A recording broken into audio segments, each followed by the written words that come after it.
তো প্রথম দিন শুটিং করার পরে আমি ওরে আলাদাভাবে ওর সাথে বসলাম। আমি বলছি, ভাই আমি তোমার কাছে ক্ষমা চাই, হাত জোর করে ক্ষমা চাই, তোমার একদিন অনেক লস টস হয়েছে আমি বুঝতেছি, কিন্তু আমাকে বাদ দাও, আমার পক্ষে এটা সম্ভব না ভাই। ওকে, আমারে বলে, ভাই আপনি এটা কথা বললেন জীবন ভাই, আপনি একজন ডিরেক্টর হইয়া, আমি কি আপনার এমনি ছেড়ে দিছি? আপনার তো ওকে হয়েছে দেখেই তো রাখছি। আমি শরাফ আহমেদ জীবন থেকে আমি হয়ে গেলাম বুরহান ভাই, আমি হয়ে গেলাম লাবু কমিশনার। যে চরিত্রগুলো গালি দিচ্ছে ব্যাচেলর বন্ডে, যারা গালি দিচ্ছে বা গালি দিচ্ছে বা স্ল্যাং ওয়ার্ড ইউজ করছে, ব্যাচেলর বন্ডে সবচেয়ে বেশি গালি দিচ্ছি আমি। আরেকটা প্রোডাকশনের কথা বলি, এটা হলো বিদেশ নাম ছিল, এটা সন্দ্বীপে আমরা শুটিং করছি। এটা একটা ডিজাস্টার ছিল, বিকাল থেকে শুট শুরু করছি, এরপরে রাত 1টা পর্যন্ত ঠেকছে। ও মাই গুডনেস, ঠিক আছে, এতবার আমি এনজি দিছি, এতবার রিটেক হয়েছে। বাচ্চু আমার সাথে তো পিস্তলের সংশ্লিষ্টতা কোনো সিন নেই, তাহলে আমার ব্যাগে কেন আসবে পিস্তল? পুলিশ বলে, এই গাড়ি থামান। বিনীতভাবে বলছি যে আমাকে কেউ অ্যাওয়ার্ড টেওয়ার্ড দিয়েন না, আমাকে যারা পছন্দ করেন, ভালোবাসেন, কিংবা আমাকে ঘৃণা করেন, আমার সমালোচনা করেন, এইটাই আমার জন্য অনেক বড় অ্যাওয়ার্ড, বিকজ আমি এটা থেকেই আমার লার্নিংটা হচ্ছে। এবং আমরা বলতে মোশাররফ করিমটা কে বস? আরে সে দুর্দান্ত মাল, এটা নাট্যকেন্দ্র করে, এটা তোমরা এটা দেখলেই তোমরা বুঝবাই না যে সে কি পরিমাণ কি যে অ্যাক্টিং করে। চেষ্টা ইচ্ছা অধ্যবসায় থাকে, তাহলে আসলে আপনার যাত্রার দিকে বা আপনার গন্তব্যে আপনি সামহাও যেতে পারবেনই, এবং কোনো না কোনো ভাবে প্রকৃতি পৌঁছে দেবে, প্রকৃতি আপনাকে পৌঁছায় দেবে। ভুল ভাল ভালোবাসি কান্নায়, কাছে আসি ঘৃণা হয়ে চলে যাই, থাকি না কথা বলি একা একা, সেধে এসে খেয়েছে একা, কেন গাল দাওয়াবার বুঝি না, খুব কালো কোন গান শোনাবো গোপনে, দেখো যেন আর কেউ শোনে না, গান গেয়ে চলে যাব, বদনাম হয়ে যাব, সুনাম তোমার হবে হোক না, আমার এই বাজে স্বভাব কোনদিন যাবে না, আমার এই বাজে স্বভাব কোনদিন যাবে না। Welcome to the talk room. Deepto প্লেতে টক রুম অনুষ্ঠানটা আপনারা সবাই দেখেন। কোন দৃষ্টি থেকে দেখেন, কিভাবে দেখেন, কোথায় বসে দেখেন, এটা আমাদের পক্ষে জানা সম্ভব না, কারণ ইউটিউব এখন এমন একটা ব্যবস্থা করে দিয়েছে যে আমরা যদি রাত 12টার জন্য একটা হরর মুভি বানাই, সেটা আপনারা দুপুর 12টায় দেখে হাসাহাসিও করতে পারবেন। ইউটিউবে এই সুবিধাটা আছে, মানে সময় অনুযায়ী সবকিছু আপনার উপর নির্ভর করছে যে আপনি সময়টাকে কিভাবে দেখবেন। তো আজকের টক রুমটাকে আমি যেহেতু হোস্ট আছি রেহান রাসুল, এটা আপনি কিভাবে দেখবেন, কোন সময় দেখবেন, এটাও সম্পূর্ণ আপনার ব্যক্তিগত ব্যাপার। তবে সব ব্যক্তিগত ব্যাপার ব্যক্তিগত থাকে না, কিছু ব্যক্তি সবার হয়ে যায়, তখন তাদের ব্যক্তিগত ব্যাপার হয়ে যায় আমাদের ব্যাপার। তো তাদের ব্যক্তিগত জিনিসটি আমরা অনেক সময় ঘাটাঘাটি করেও ফেলি, তবে কতটুকু ব্যক্তিগত, ওই লেভেলের ব্যক্তিগত, যেই লেভেলের ব্যক্তিগতটা হলে মানুষের একটু ওই যে ইচিং আর কি, বাংলায় বললাম না ইচিং হয় না, সেটা না। আমরা চেষ্টা করছি যে একটু স্বাভাবিকভাবে ব্যক্তিগত হবার। আজকে আমাদের সাথে এমন একজন আছেন যাকে আপনারা চেনেন, বিশেষ করে ব্যাচেলাররা খুব ভালোভাবে চিনবেন, because he is the point of the bachelors, I mean Bachelor Point, নিশ্চয়ই জানেন। আমাদের সাথে আছে জীবন ভাই, শরাফ আহমেদ জীবন, কেমন আছেন? আমি ভালো আছি ভাই। আচ্ছা, প্রথমেই আপনাকে একটা প্রশ্ন করব।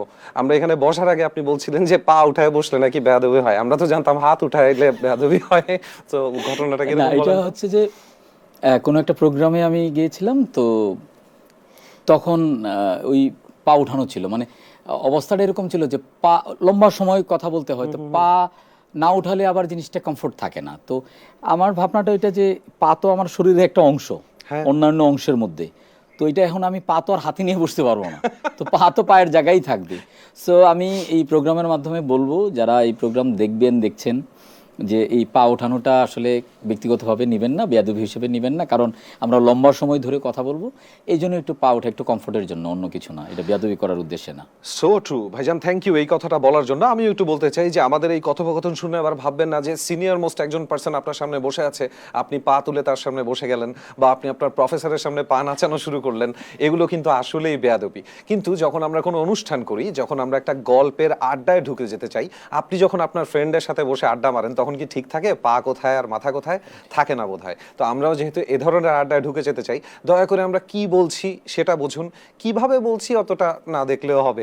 তো চলুন আজকের আলোচনায় ঢুকি। আমি একটু পাটানামায় বসলাম, পানামায় বসতে কোনো উপায় নেই, যে দেখেন আরেক পা আবার উঠে গেছে। যেইভাবে আপনি যেটা শুরুতে বলছেন, দরকার পড়লে পা হাতে নিয়ে বসেন, কোনো সমস্যা নাই। তো টক রুমে একটু ভিন্নভাবে করার চেষ্টা করি আমরা। বেসিক কিছু প্রশ্ন থাকে, সেই প্রশ্নগুলোতে আমরা একবারে যাব হচ্ছে একদম ডিরেক্টলি, যে আপনার চেহারা যখন মানুষ চিনলো, তার আগে আপনার একটা ক্যারিয়ার ছিল, রাইট? সো ক্যারিয়ার আগে, চেহারা চিনলো পরে, যেই ক্যারিয়ারে গড়তে চেয়েছিলেন সেই ক্যারিয়ার থেকে সরে এসে আপনি ওই ক্যারিয়ারে গিয়েছিলেন যে না আমি ডিরেক্টর হব, কিন্তু ডিরেক্টর হিসেবে কেউ আপনাকে চিনলো না। যখন চেহারা চিনলো না, আপনার কাজ চিনলো, চেহারা চিনলো না। যখন আপনি ব্যাচেলর পয়েন্টে আসলেন, তখন আপনার চেহারা চিনে বললো যে আচ্ছা উনি আগে ডিরেক্টর ছিলেন। রাইট। তো এই রিয়াকশনটা কিভাবে নিছেন প্রথমবার? এইটা ভালো লাগা, নিঃসন্দেহে ভালো লাগা কাজ করে, কিন্তু আমি সব জায়গায় বলি, সব সময় বলি যে আমি আসলে নিজেকে চেহারার চেয়ে কাজে বেশি পরিচিতি বা প্রমাণ করতে চাই। আচ্ছা। তো ওই জায়গা থেকে যদি মানে অনেস্টলি যদি বলি, হ্যাঁ হ্যাঁ প্লিজ।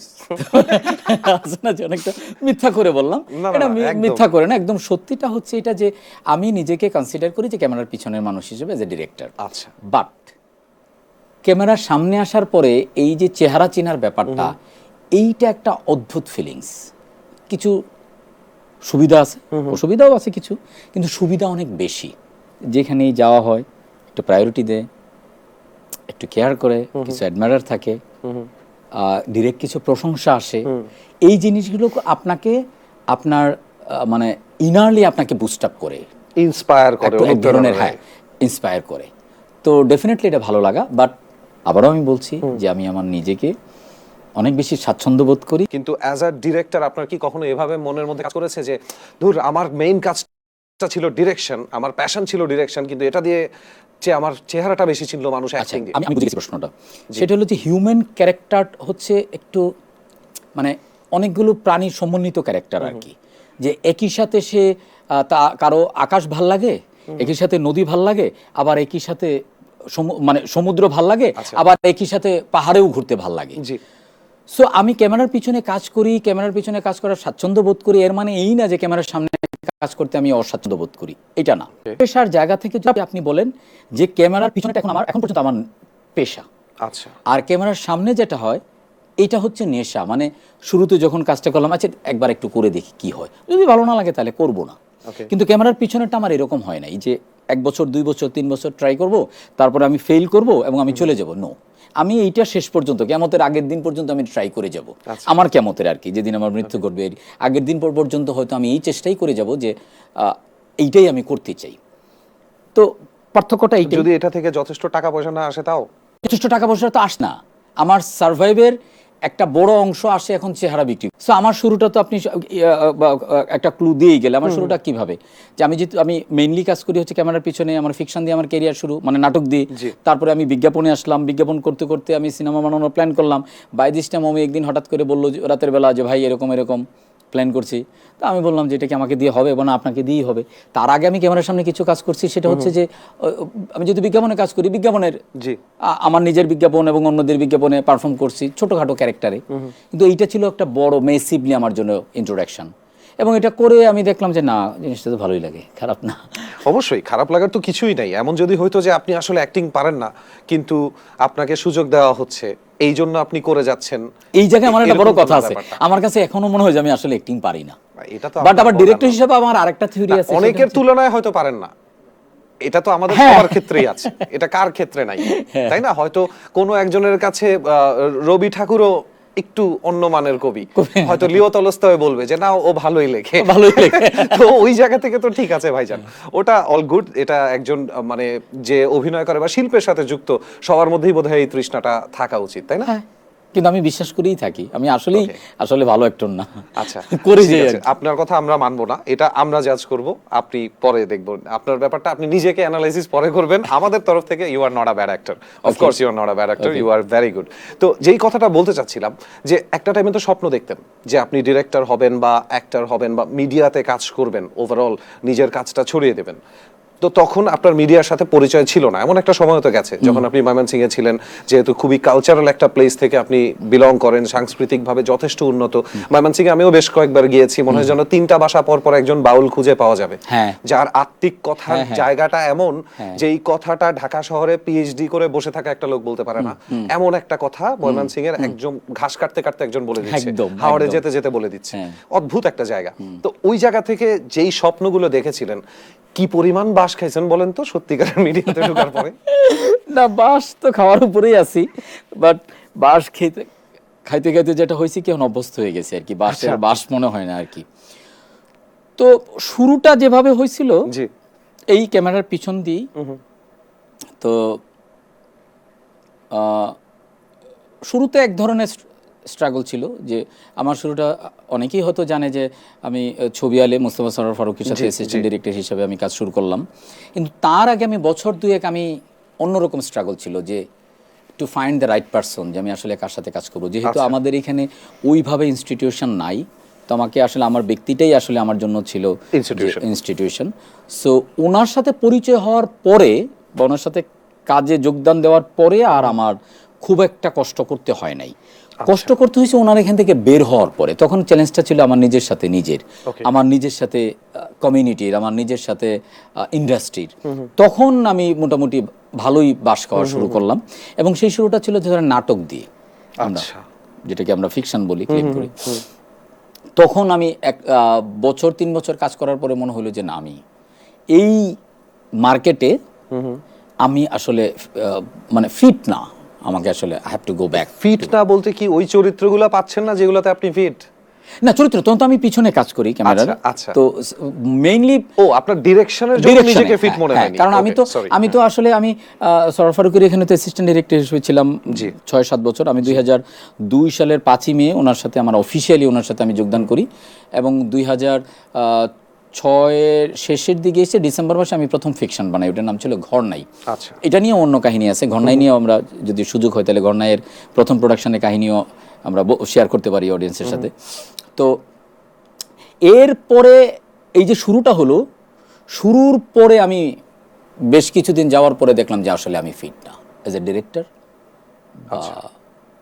মানে এজ এ পারসন। যে এটা কি ফারুকী ভাইয়ের সাথে কাজ করার সময় ফিল করেছিলেন যে ভাইয়ের মধ্যে এই জিনিসগুলো আছে, আমার মধ্যে কি নাই? না, এইটা তখন আমি ফিল করি নাই, কারণ তখন আমি খুবই কনফিডেন্ট ছিলাম। কারণ হলো যে মোস্তফা সরোয়ার ফারুকী এমন একজন ব্যক্তি যে উনি ফুল প্যাকেজ, লাইক যে officially he is a film maker, কিন্তু উনি ওনার ট্যালেন্টের জায়গা হচ্ছে সব সেক্টরে। যে আপনি খেলাধুলা নিয়ে কথা বলতে চান উনি জানে এটা, আপনি এগ্রিকালচার নিয়ে কথা বলতে চান উনি এটা জানে, আপনি পলিটিক্স নিয়ে কথা বলতে উনি জানেন, আপনি ইকোনমিক্স নিয়ে কথা বলতে চান উনি এটা জানে, মানে এই রকম ব্যাপার। তো ওনার জ্ঞানের কাছে তো আমরা খুবই চুনোপুঁটি, যদিও আমি আমার জায়গা থেকে যথেষ্ট তখন বই পড়ার একটা অভ্যাস ছিল, কিন্তু তারপরেও আমার জন্য একটা বড় চ্যালেঞ্জ ছিল, কারণ ওনার অলরেডি একটা প্ল্যাটফর্ম তৈরি হয়ে গেছিল, যেটা আমার তৈরি করার জন্য খুব ডিফিকাল্ট ছিল। এবং আমি এই জায়গাটাতেই আসলে আসতে চাচ্ছিলাম জীবন ভাই, সরি আমি মাঝখানে থামলাম। আমি এই জন্যই এই প্রশ্নটাই করেছিলাম, আমি মজা করেই করেছিলাম, বাট এখন একটু সিরিয়াসলি করি। যে একটা ছেলে বা একটা মেয়ে যখন চিন্তা করে যে আমি মিডিয়াতে আসবো, ডিরেক্টর হব বা অ্যাক্টর হব, তখন তাদের যে স্বপ্নগুলো থাকে, পরবর্তীতে দেখা যায় যে সে যখন একজনের সাথে দেখা করতে যাচ্ছে, ওই দেখা করতেই তার 1 বছর লেগে যাচ্ছে, সে ওই পর্যন্তই যেতে পারছে না। তার আগে হয়তো স্বপ্নটা, যেমন আমি একজন শিল্পী হিসাবে আমার স্বপ্ন ছিল আমি বাসায় বসে রেওয়াজ করব 3-4 ঘন্টা, আমার কণ্ঠ ভালো হবে, তাহলে আমি গানের সুযোগ পাবো, গাইতে পারবো। পরে জানলাম যে না, আরো অনেক কিছু লাগে, আনুষঙ্গিক অনেক কিছু যুক্ত হতে হয়, ফলোয়ার লাগবে, ইউটিউবে সাবস্ক্রাইবার লাগবে, এদিক থেকে ঠিক থাকতে হয়, ছবি দেওয়ার বেলাও চিন্তা করতে হবে অতিরিক্ত ক্যাজুয়াল ছবি যেন না চলে আসে। এগুলো তো আমরা অনেক সময় জানতাম না। সো ওই জায়গা থেকে কোন ধাক্কাগুলো প্রথমে খেয়েছি? না, আমি যখন সরোয়ার ফারুকের সাথে কাজ করতে গেলাম, তখন আমার কাছে ওইখানে আমি খুবই ওনাকে দেখার পরে আমি খুব কনফিডেন্ট হয়ে গেলাম যে ডিরেক্টর ইজ এ পোস্ট যেইখানে আসলে একটা প্রোডাকশনের সমস্ত ক্ষমতার অধিকারী সে, মানে ওনার কথায় সমস্ত কিছু হচ্ছে, খাওয়া দাওয়া থেকে শুরু আরামায়েশ, শুটিং প্যাকআপ থেকে অ্যাকশন কাট থেকে শুরু করে সমস্ত ক্ষমতার অধিকারী একজন ডিরেক্টর।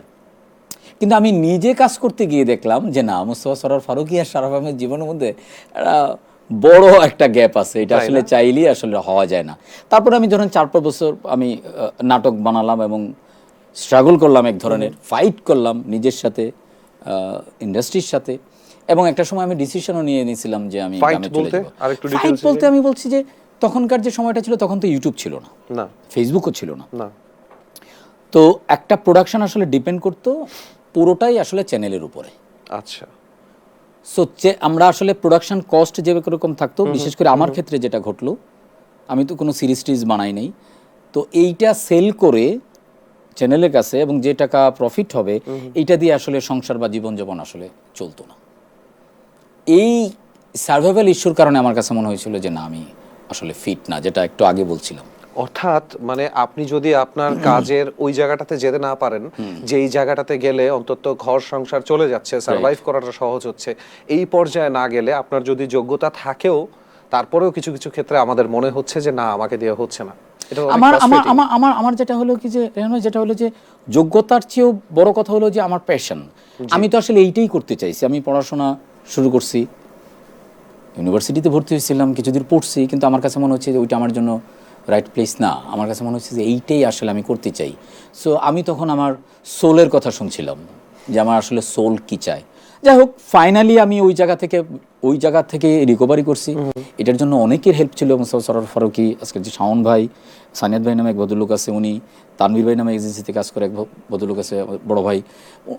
এইসব মানুষের অনেক আমি সহযোগিতা পাইছি, যেগুলো হয়তো আমাকে, এসব সহযোগিতার পরেও কিন্তু আমরা কিছু স্ট্রাগলিং স্টোরিজ জানি।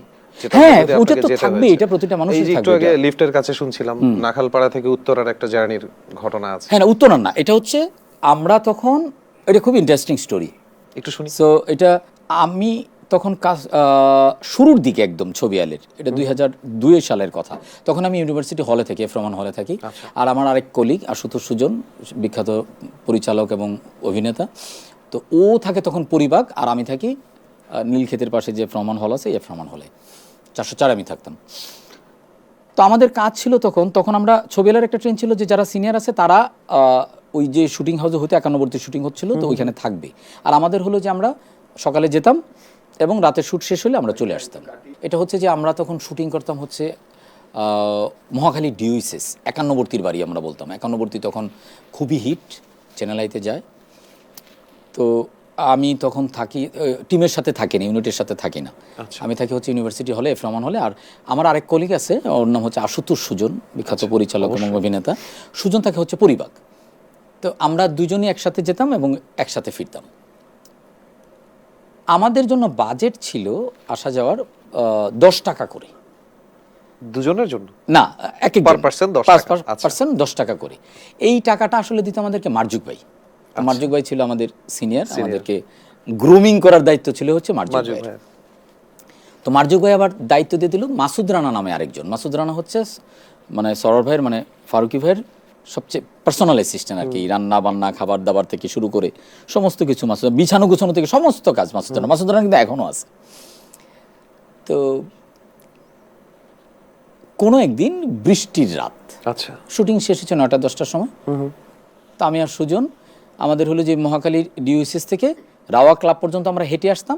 তারপরে আমরা 3 নম্বর বাসে উঠতাম, শাহবাগ নেমে যেতাম, সুজন পরিবাগের দিকে চলে যেত, আমি ফ্রমান হলে হেঁটে যেতাম। কারণ এই 10 টাকা দিয়ে তো তখন ভাড়া ছিল হচ্ছে 3 টাকা করে।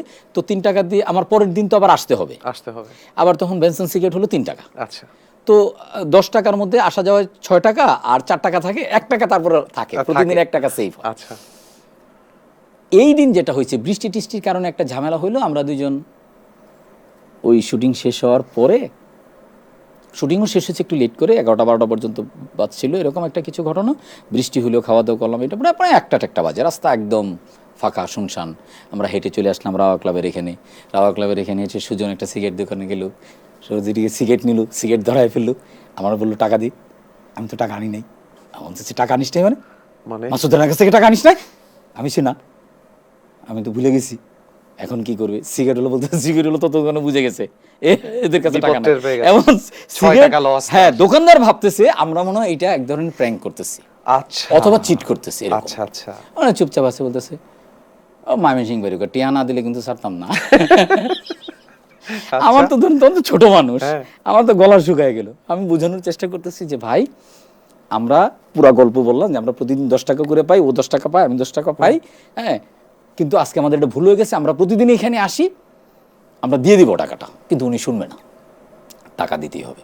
তারপরে অনেক কষ্ট মষ্ট করে হাতে পায়ে ধরে ওনাকে রাজি করালাম, কালকেই করলাম। অনেক একা একা অনেকক্ষণ কথা বললো। আমরা কি করবো এখন, তার করার কিছু নাই। প্রায় দুজনের কাছে তখন কোনো টাকাই নেই, 1 টাকাও নাই। কিসের এই টাকা? কোনো টাকাই নেই। কোন কাজটা করে তখন ফিরছিলেন? 91 শুট থেকে ফিরছিলেন। তো রাওয়া ক্লাবের রাস্তা পার হলাম ওইদিকে, তো বাসেও তো ওঠার কোনো ইসে নাই।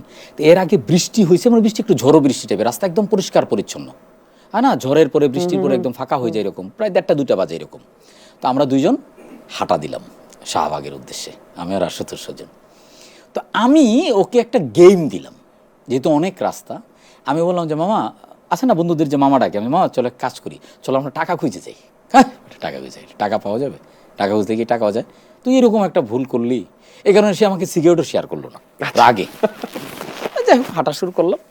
আমি সত্যি সত্যি টাকা খুঁজতেছি, এই টাকা খোঁজার পিছনেও কিন্তু যে টাকা পাওয়া না, উদ্দেশ্যটা ছিল এরকম যে একটা ঘোরের মধ্যে থাকলে হয়তো রাস্তাটা পার হতো, কিন্তু মহাখালী থেকে শাহবাগ পর্যন্ত কিন্তু রাস্তা কিন্তু কম না, আমার তো শাহবাগের বড় নীলক্ষেত পর্যন্ত যেতে হবে ওইখানে।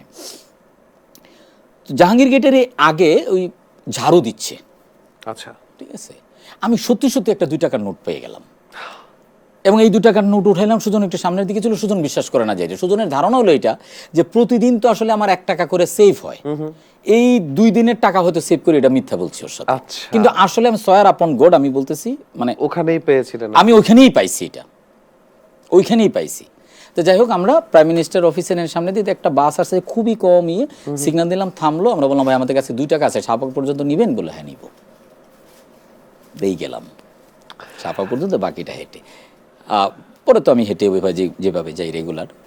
তো এইটা থেকে যেটা আমি শিখলাম সেটা হলো যে যদি চেষ্টা, ইচ্ছা, অধ্যবসায় থাকে তাহলে আসলে আপনার যাত্রার দিকে বা আপনার গন্তব্যে আপনি সামহাও যেতে পারবেনই, এবং কোনোভাবে প্রকৃতি পৌঁছে দেবে, প্রকৃতি আপনাকে পৌঁছায় দেবে।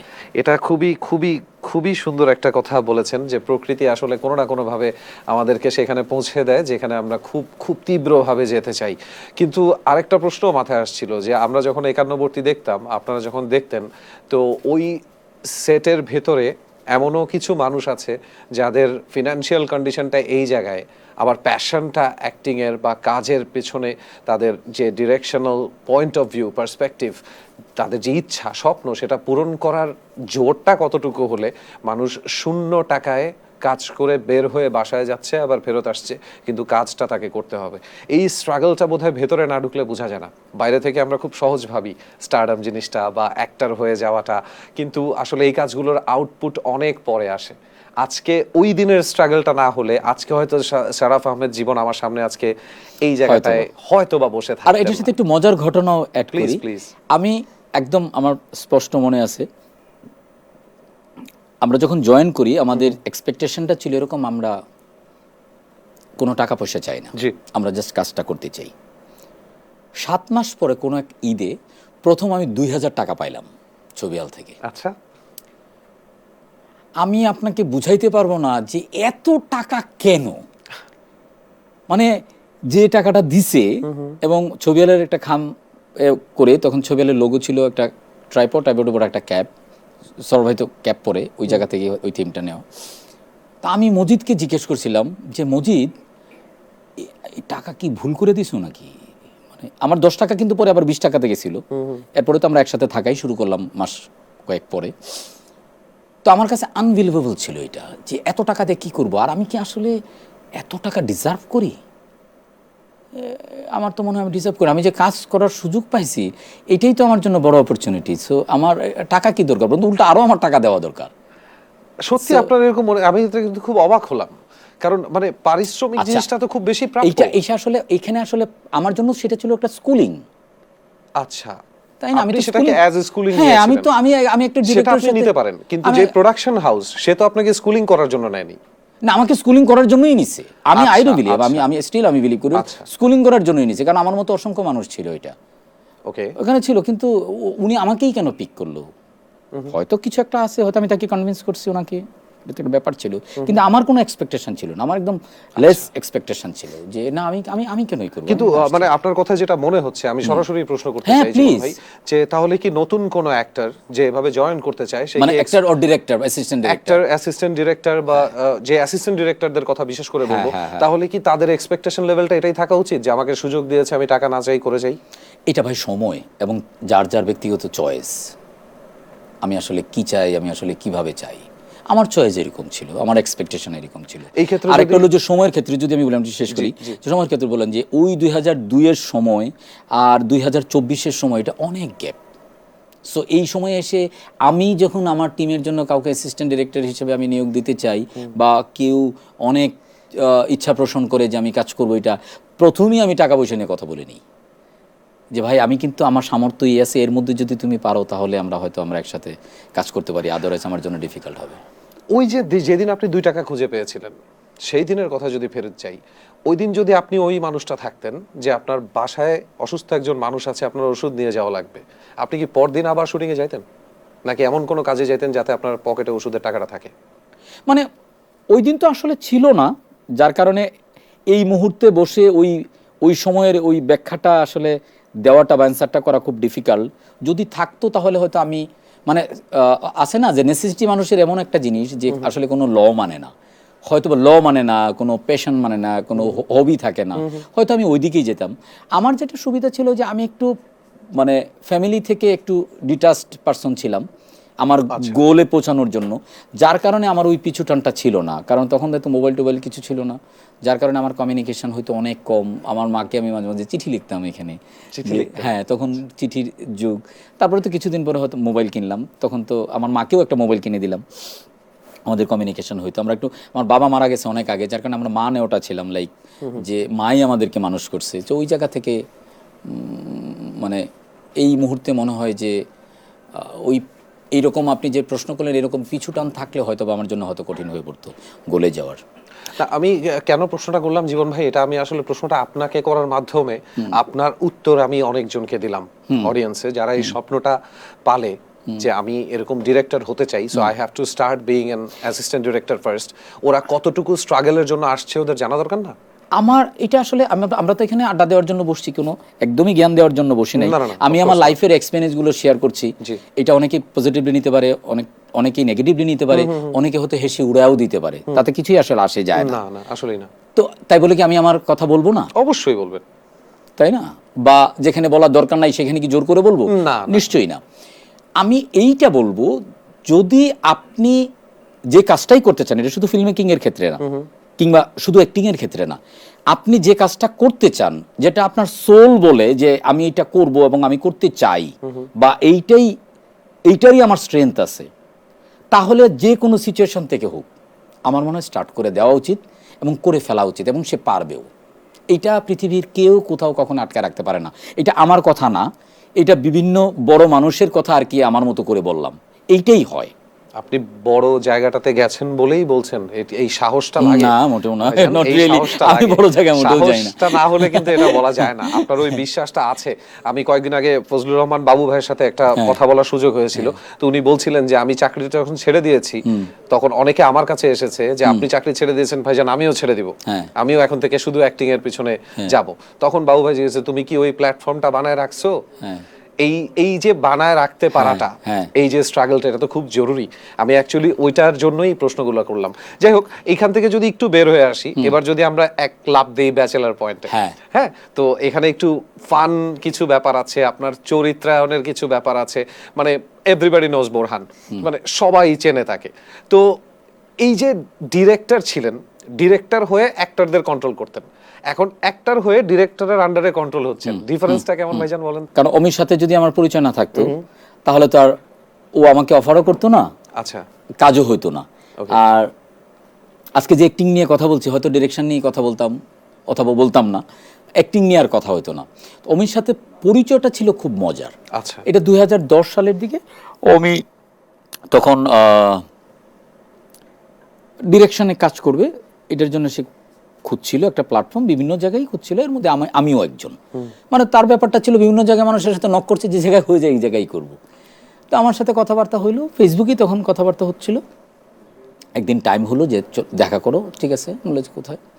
তো আমি আমার অফিসে না, তখন আমার একটা ছোট অফিস ছিল বাংলা মোটর, আমি অন্য একটা জায়গায় বললাম দেখা করতে। তো এইখানে আমরা দেখা করলাম ফুটপাতে। আচ্ছা, তো ওর কথাবার্তা শুনলাম কি চায়। আর আমি তখন মানে কি বলা চলে, এটাকে ভয়ঙ্কর রকমের ফ্রাস্ট্রেটেড। আমি সব দিক থেকে, ফ্যামিলি, সার্ভাইভ, নাটক করি, যা টাকা আসে তার চেয়ে বেশি, যে টাকায় প্রোডাকশন বিক্রি করি তার চেয়ে কম টাকা, বেশি টাকা আসলে প্রোডাকশন কস্ট হয়ে যায়, লোন ফোন সব কিছু মিলে একদম ফ্রাস্ট্রেটেড। তো ওই মুহূর্তটাই আসলে ও আমার সাথে যোগাযোগ করছে, আমি তাকে ফুললি ডিসকারেজ করলাম। আমি বললাম যে ভাই, it's a crazy world, don't come here, এটা তুমি তাহলে একদম মানে হয়ে যাবা, মানে মারা যাবা আর কি। তো ও বললো যে ঠিক আছে ভাই, তাহলে আপনি কি বলছেন যে করবো না, এই টাইপের কথাবার্তা। আমি না, একদমই আইসো না। তো আমরা সিগারেট টিকেট খেয়ে ফুটপাথ থেকে ওরে বিদায় করে দিলাম। আবার ওরে ডাক দিয়ে দাঁড় করালাম যে শোনো, যেহেতু তোমার মাথার মধ্যে এটা আছে, তুমি তো আসলে এটা আমার কথা শুনবা না, তুমি তো এটা করবাই, তাহলে এক কাজ করো, এখন যারা ভালো করতেছে তুমি তাদের সাথে কাজ করো। আচ্ছা। তো তখন রনি ফামি হাউসফুল করতেছিল, হাউসফুল তখন খুব হিট। তো এইসব কারণে আরো আমি বেশি ফ্রাস্ট্রেটেড ছিলাম যে বন্ধু ফেল করলে খারাপ লাগে, কিন্তু বন্ধু ফার্স্ট ক্লাস ফার্স্ট হইলে কিন্তু আরো বেশি খারাপ লাগে যে ওরা এত ভালো করতেছে আর আমার হয় না, আমি ওদের সিনিয়রও আবার। মানে তোর এটা বললাম, ও কয়েকদিন পরে আমাকে জানাইলো যে ভাই আমি তো ফামি ভাইয়ের সাথে শুরু করছি। এই এরপরে মাঝে মধ্যে কথা হইতো। সেটা 2022 ওর 21-এ, তখন কোভিড কালীন সময়ে হঠাৎ করে একদিন রাতের বেলা বললো আমাকে যে ভাই এরকম এরকম একটা ক্যারেক্টার আপনার জন্য পাচ্ছি, ব্যাচেলর পয়েন্ট কি আপনি দেখেন? আমি না শুনছি এটা নাকি খুব হিট করছে। বললো যে হ্যাঁ ভাই লোকজনে দেখে টেকে চলেন আমরা একটু বসে একদিন ইত্যাদি ইত্যাদি এরকম। এরপরে দেখা হইলো, কাজে জয়েন করলাম। কাজে জয়েন করার পরেও আমার এক ধরনের, যেহেতু আমি প্রফেশনালি কোনোদিন অ্যাক্টিং করি নাই, ওই প্রথম দিনের ঘটনাও ছিল খুবই মেমোরেবল। যে চাষি ভাই, মার্জিক ভাই, মিশু, তারপরে আমাদের পলাশ, ওরা তো স্কিলড, এর আগে 2টা সিজন করে ফেলছে। আমি তো মার্জিক ভাইদেরকে তো তার অনেক আগে থেকেই আপনার, হ্যাঁ মার্জিক ভাই ছিল তো আমাদের, হ্যাঁ আমাদের ছবি আলের, সে ছিল আমাদের সিনিয়র, আমাদের গ্রুমিং করতো, আমাদের তো খুব ভালো সম্পর্ক ওই জায়গাতে, কোনো সমস্যা নাই। থাকার পরেও আপনি ফ্রাস্ট্রেটেড ফিল করছিলেন এইসব পরিস্থিতি? কারণ আমি তো, ওনারা তো প্রফেশনাল অ্যাক্টিং করছে, আমি তো প্রফেশনাল অ্যাক্টিং করি না। আচ্ছা আচ্ছা। সো ওরা ইম্প্রোভাইজ হয়, আমি নিজেও আমার ডিরেকশন ইম্প্রোভাইজ করেই কাজ করি, ম্যাক্সিমাম ক্ষেত্রেই ইম্প্রোভাইজ করে করি কাজ, স্ক্রিপ্ট লেখা থাকলেও ইম্প্রোভাইজ করি। কিন্তু ওদের যেটা হলো, ওরা তো স্কিলড, মানে ওরা তো গল্পের লাইন আপটা জানে, ক্যারেক্টারগুলো জানে। আমার জন্য ক্যারেক্টারও নতুন, অ্যাটমসফিয়ারটা নতুন, আমার জন্য পুরো সিচুয়েশনটা নতুন।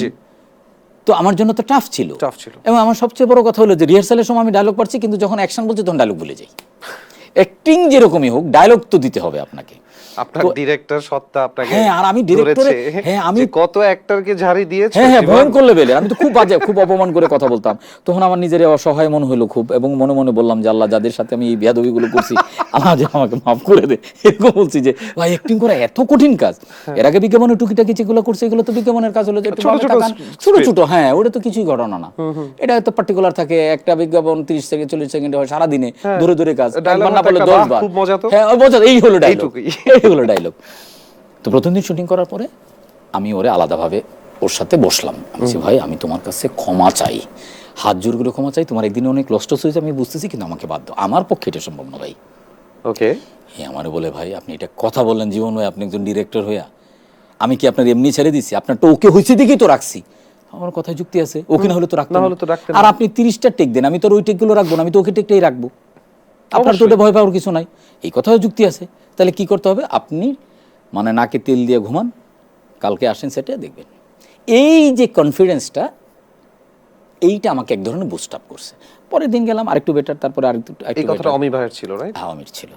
সো এই শুরুটা, এরপরে তো বাকিটা তো ধীরে ধীরে ইতিহাস। যে আমি শরাফ আহমেদ জীবন থেকে আমি হয়ে গেলাম বুরহান ভাই, আমি হয়ে গেলাম লাবু কমিশনার, আমি হয়ে গেলাম বল্টু। আপনাকে বোরহান ভাই হিসাবে ডাক দেয় না মানুষ? বুরহান ভাই তো ডাকে। এখন আপনার রিঅ্যাকশন কি হয়? আপনি নরমালি জীবন ভাই ডাকলেও যেই সাড়া দেন, বোরহান ভাই ডাকলেও কি একই ভাবে সাড়া দেন? বুরহান ইজ এ নেম, যেটা হলো যে আর কাউকে ডাকবেন এটা আমি জানি। মানে আমি আশেপাশে থাকলে আর কি, কেউ হয়তো মাস্ক পরা আছে, ক্যাপ পরা আছে, বলে এই এটা কিন্তু আরে না ডাক দে, বুরহান ভাই এরকম ডাক দিল আর কি, যে আমি তাকাই কিনা। তো আমি ওদের সাথে দুষ্টামি করি যে আমিও তাকাইলাম না, যে তোরা ভুল, কিন্তু আমি শুনি এগুলো। আচ্ছা, এটা তো পাবলিক রিলেটেড কিছু ব্যাপার আছেই, যে পাবলিক আপনাকে এভাবে দেখবেই। আপনার কোন পরিচয়টা ভালো লাগতো এটা বলবেন প্রথমে, তারপর আমাকে কিছু মজার ঘটনা শোনাবেন যেটা আপনার শুটিং এর সাথে রিলেট করে হয়েছে। তার আগে আমাকে বলেন যে আমার বাই নেমে পরিচয়টাই আমার ডেফিনেটলি বেশি ভালো লাগে। কিন্তু ইদানিং একটু আমার বাই নেমেও মানুষ আমাকে একটু চিনছে, এবং মানুষ এইটাও চিনছে যে আমি আসলে ক্যামেরার পেছনের মানুষ ছিলাম, পিছনে মানুষ আছি, ইনফ্যাক্ট পিছনেই করে যাচ্ছি আপনাদের দোয়ায় সাপোর্টে। তো এইটা ভালো লাগে। সামনেও তো কাঁপাবেন? কাঁপাবো কিনা জানি না, নিজেও কেঁপে যেতে পারি। শুনলাম আপনার মাথায় অনেক রকমের চক্কর চলছে। হ্যাঁ তা তো অবশ্যই। একটু বলবেন নাকি আমাদের চক্কর নিয়ে? হ্যাঁ চক্কর নিয়ে যদি বলি তাহলে শুটিং এর গল্পটা পরেই বলি। শুটিং এর এই এক্সপেরিয়েন্স গুলা অন্য জায়গায় শেয়ার করা যায় না। চক্কর হচ্ছে চক্কর রাখি, চক্কর, হ্যাঁ চক্করের সাথে 302 আছে। চক্কর 302 কি ধারা? ধারা, ইয়েস। O my goodness. ওকে, হ্যাঁ আমার গল্পটাও এরকমই, চক্কর এন্ড 302।